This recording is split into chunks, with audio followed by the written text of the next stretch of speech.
ধর্ষকের মৃত্যুর আগে ধর্ষী তাকে মৃত্যুবরণ করতে হয়। এটা হচ্ছে আমাদের সোনার বাংলাদেশ। একজন ধর্ষকের জীবনের মূল্যটা এত বেশি যে তাকে ফাঁসির মঞ্চে দাঁড় করা যাবে না। আমরা বাংলাদেশে কয়জন ধর্ষকের নাম জানি যাকে কঠোর থেকে কঠোরতম শাস্তি দেওয়া হয়েছে, যাকে ফাঁসির মঞ্চে দাঁড় করা হয়েছে? আমরা কি আদৌ কেউ জানি? জানি না।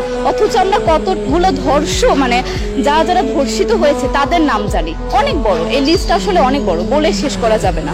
কুমিল্লার তনু, মাগুরার আসিয়া, 2 দিন আগেও কিশোরগঞ্জে 8ম শ্রেণীর একটি ছাত্রীকে বাসা থেকে তুলে নিয়ে ধর্ষণ করা হচ্ছে। বাবার হাতে মেয়ে ধর্ষিত হচ্ছে, ভাইয়ের হাতে বোন ধর্ষিত হচ্ছে। আমরা আসলে নিরাপত্তা কোথায়?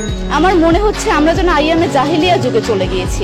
মাঝে মধ্যে মনে হয় এর থেকেও খারাপ সময় আছি আমরা, কারণ ওই যুগে মেয়েরা অ্যাটলিস্ট সম্মান নিয়ে মৃত্যুবরণ করতে পারতো। জন্মের পরপর জ্যান্ত মাটিতে পুঁতে দেওয়া হতো, আর আমাদের ধর্ষণ করে নির্মমভাবে তারপর মৃত্যুবরণ করতে হচ্ছে। যদি সরকার আমাদের ওই নিরাপত্তা নাই দিতে পারে, তাহলে সরকারের কাছে আমাদের অনুরোধ, আমাদের জ্যান্ত মাটিতে পুঁতে দেখ। আমরা বেঁচে থাকতে চাই না, আমরা সম্মান নিয়ে মৃত্যুবরণ করতে চাই। আমরা এই দেশে থাকতে চাই না যে এই দেশে আমাদের কোনো নিরাপত্তা নেই, যে এই দেশে রাস্তা দিয়ে হাঁটলে আমাদের মধ্যে একটা আতঙ্ক কাজ করে, কখন কি না কি হয়ে যায়। আইন উপদেষ্টা বললেন যে ধর্ষকের নাকি ফাঁসি দেওয়া সম্ভব হবে না, তাহলে নাকি নিরীহ মানুষকেও মাঝে মধ্যে ফাঁসির ব্যবস্থা করা, মিথ্যা মামলায় ফাঁসি দিয়ে ফাঁসির ব্যবস্থা করা হতে পারে। আইন উপদেষ্টার কাছে আমার প্রশ্ন, আল্লাহ না করুক আজকে যদি আপনার কাছের কেউ, আপনার বোন অথবা আপনার স্ত্রী অথবা আপনার মেয়ের সাথে যদি এরকম কোনো কিছু হতো, আপনি কি আসলে এটা বলতে পারতেন যে না, ধর্ষককে ফাঁসি দেওয়া যাবে না? কোনোদিনও পারতেন না। আপনি সবার আগে তার ফাঁসির ব্যবস্থা করতেন, সম্ভব হলে নিজের হাতে মেরে ফেলতেন। তাহলে আমাদের বেলায় কেন এত বৈষম্য? আমরা কি দোষ করেছি? আমরা কি নারী না? আমরাও তো কারো বোন, আমরাও তো কোনো বাবার সন্তান, আমাদেরও তো বেঁচে থাকার অধিকার আছে, তাই না?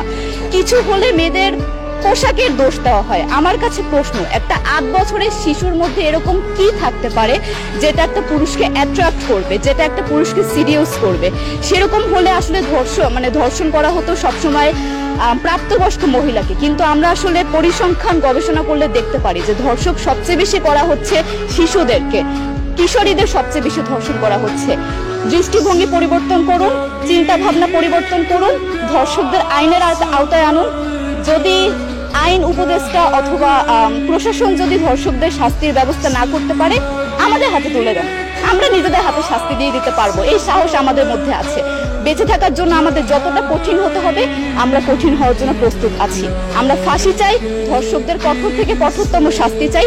যতদিন না পর্যন্ত ফাঁসি দেওয়া হবে, যতদিন না পর্যন্ত ধর্ষকদের শাস্তির ব্যবস্থা করা হবে, আমরা আমাদের আন্দোলন অব্যাহত রাখবো। দরকার হলে আমরা শিক্ষা প্রতিষ্ঠান বন্ধ করে দিব, তবুও আমরা থামবো না। এটাই আমাদের দাবি।